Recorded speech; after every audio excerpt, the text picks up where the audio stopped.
2023년 7월 11일 화요일입니다.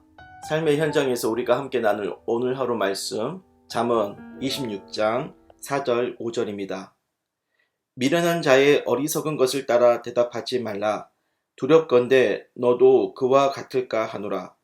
미련한 자에게는 그의 어리석음을 따라 대답하라. 두렵건대 그가 스스로 지혜롭게 여길까 하노라. 아멘. 잠언 58째 시간 미련한 자에게 침묵하신다. 이 제목으로 잠언 묵상을 하겠습니다. 미련한 자를 어떻게 대해야 하겠느냐? 4절에서는 대답하지 말라고 했고 5절에서는 대답하라고 했습니다. 같은 질문에 대해 두 가지 정반대의 답변이 나왔어요. 미련한 자를 대할 때 대답하지 말고 침묵해야 하는 이유가 뭐냐? 미련한 자를 상대하여 대답해줬다가는 한 세트로 같이 미련하게 되거나 미련한 자 취급을 받아서 그러는 겁니다. 아주 거칠고 제멋대로 말하는 사람이 있어요.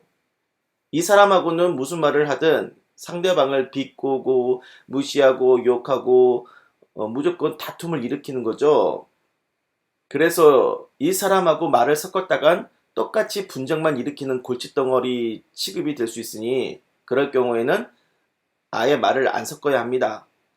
이 사람이 무슨 말을 하고 질문을 해오든 아예 대답하지 말고 침묵해버리는 게 나아요. 반면에 미련한 자를 대할 때 꼭 대답을 해줘야 할 때도 있습니다. 왜냐? 자신이 지혜롭다고 착각하는 그 사람의 어리석음을 깨우쳐주기 위해서입니다. 이웃나라와 전쟁하려고 하는 왕이 있어요. 그는 그것이 백성을 위한 지혜로운 방법이라고 믿고 있지만 사실은 그 반대죠. 미련한 짓입니다.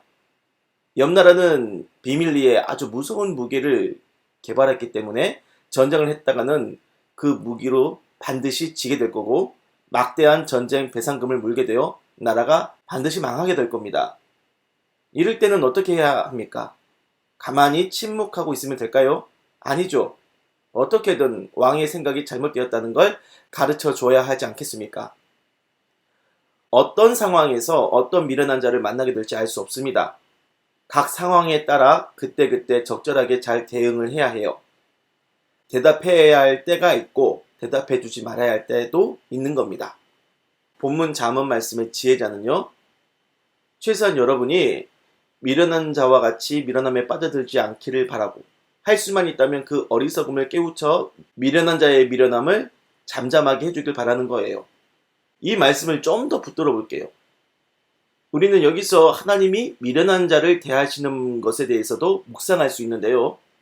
하나님께서도 미련한 자를 대하실 때 말을 섞지 않고 침묵하실 때가 있고 또 어떤 때는 적극적으로 개입하셔서 그 사람의 어리석음을 꾸짖고 스스로 지혜롭다 여기는 그 교만을 꺾으실 때가 있다는 겁니다.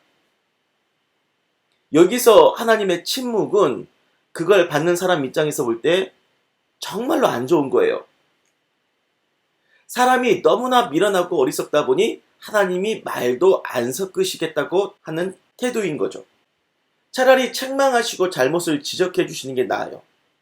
하나님의 말 걸어주시고 꾸짖어 주셔서 내 미련함과 어리석음을 깨우쳐 주시면 정말 다행인 거죠. 하지만 그것도 안 통하니까 침묵하시게 되는 겁니다. 하나님의 침묵은 사람마다 이런저런 의미가 실려 있지만 미련한 자에겐 최후 통첩이라는 최악의 의미가 될 수도 있는 겁니다. 너무나 미련하고 어리석으면 이제는 하나님이 대답도 안 하시는구나. 침묵하시는 거구나. 여러분, 혹시 하나님이 침묵하고 계십니까? 그 침묵이 꾸중 안 하시고 내버려 두고 계셔서 마냥 편하고 좋다 생각하면 안 돼요. 왜 대답도 안 해주시고 침묵해 버리신 거지? 하나님, 왜 그러신 겁니까? 한번 진지하게 여쭤보세요. 그러다가 내가 엄청 뭔가 잘못하고 있구나. 이걸 잘못하고 있었네. 내가 하고 있는 이 짓이 정말로 미련한 짓이구나.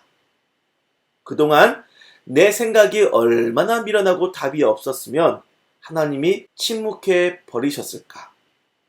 이러한 생각이 든다면 어떻게 해야 합니까?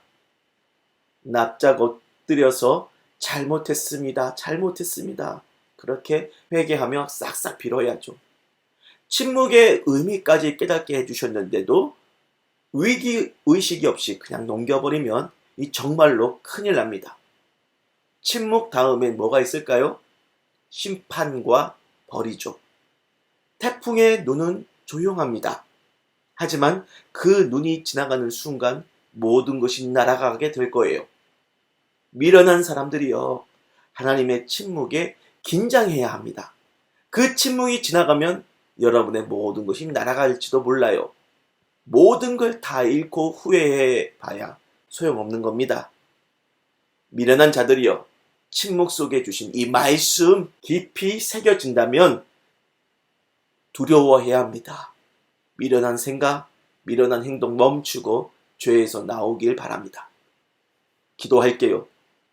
미련함을 버리지 못하는 영혼들, 이 말씀 듣고 하나님의 침묵을 크게 두려워하고 자신의 미련함을 단칼에 자르는 성령의 큰 감동을 주옵소서. 예수님의 이름으로 기도를 드립니다.